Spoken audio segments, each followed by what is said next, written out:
of the video I started since my computer kind of glitched in the middle.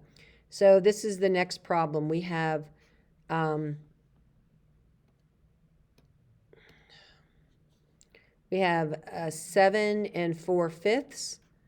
Take away 2 6/10. Since we're subtracting, we must find common denominators. Since 5 can be multiplied by 2 to get to 10, and this is already a 10 over there, I'm just going to do that. I'm not going to do 50. I'm not going to make huge numbers.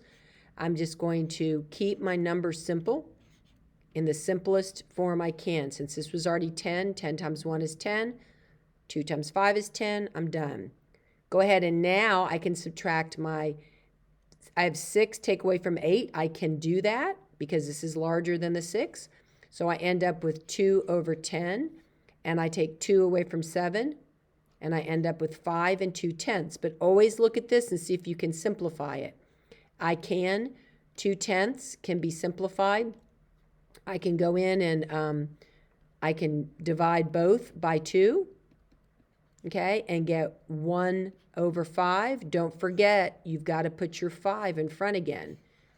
Don't leave that off when you simplify. So 5 1/5. That was the next one. Okay, our next question that you guys had was a subtraction. Let me get this part erased. And it was another subtraction. All right. Okay, so the subtraction problem was 7 1/4. Take away 3 5/8. And that particular problem, remember, it's subtraction, so we must find common denominators. We already have an 8, and I know that 4 times 2 is 8, so I just have to change one of them, just this fraction. Whatever you do to the bottom, make sure you follow through and do it to the top. Some of you are not doing that. Keep my 5/8. Go ahead. Now I'm looking at 5 take away 2. I cannot do that. All right, everybody, this is important. This is what we did in class. We said we can't go backwards. You can't take 2 away from 5 and get 3 and then just figure out the rest of it going the other way. You have to borrow. So we're going to go in. Let's get a different color so you can see it.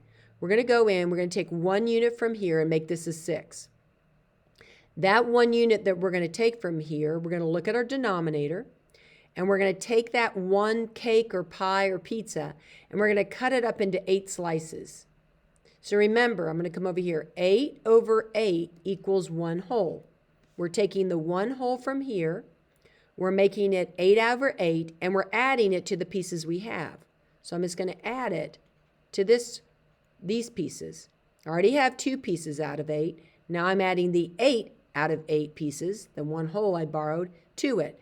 So I get 10 over 8, an improper fraction, and the 6. That's my new mixed number, minus 3 5/8. Now I can take the 5 away from the 10. Before I couldn't take 5 away from 2. That's why I borrowed. So 5 away from 10 is 5. Keep my denominator the same. You never subtract denominators. 3 from 6, not 3 from 7, because remember we borrowed, is 3. This cannot be simplified. Always look, and I'm done. Okay? If this denominator would have been a 10, I would have added 10 over 10 when I borrowed. If this denominator that I found, so you have to find the denominators first, if it would have been 100, then I would have crossed through and made this 6 and put it 100 over 100. Whatever the denominator is, you're just adding those pieces that you cut it up into, the 8 slices, you're adding them to the pieces that you have and making a new improper fraction. Okay, that was that particular one. The next problem that you had, erase. Oops, sorry, I erased part of my words up there. All right. All right, the next problem that you guys had, get my pen out.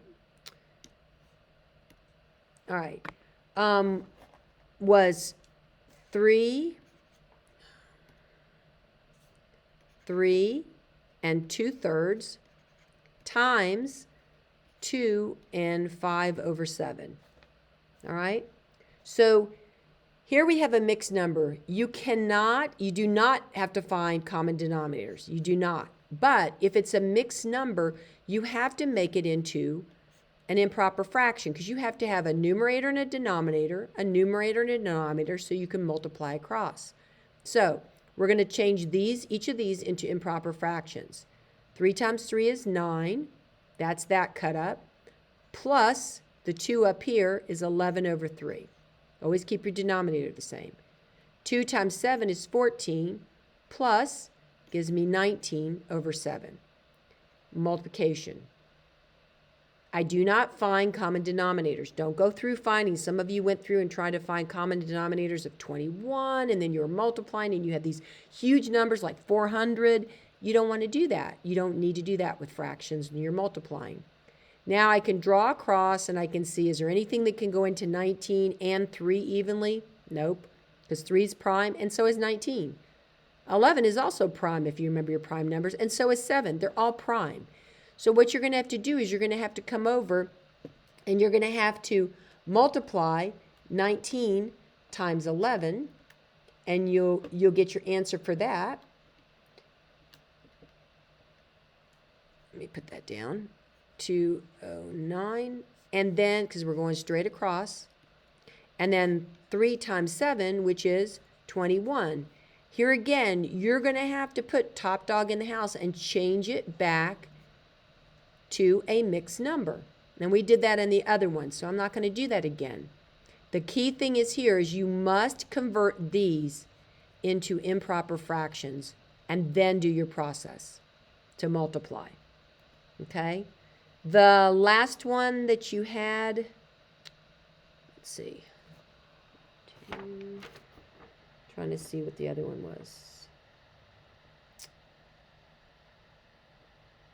I think that was it. That was it. That was all of them.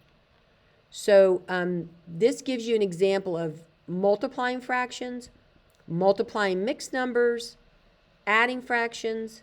These are not involving integers. I'm just doing straight up fractions. Adding fractions, subtracting fractions, and adding and subtracting mixed numbers. So watch the 2 videos and look at practice, like do the problem before I even started. When I first wrote it down in the video, you could do it and then try and work it out yourself and make sure you come up with the same answers, okay? All right. Hope that helps, guys.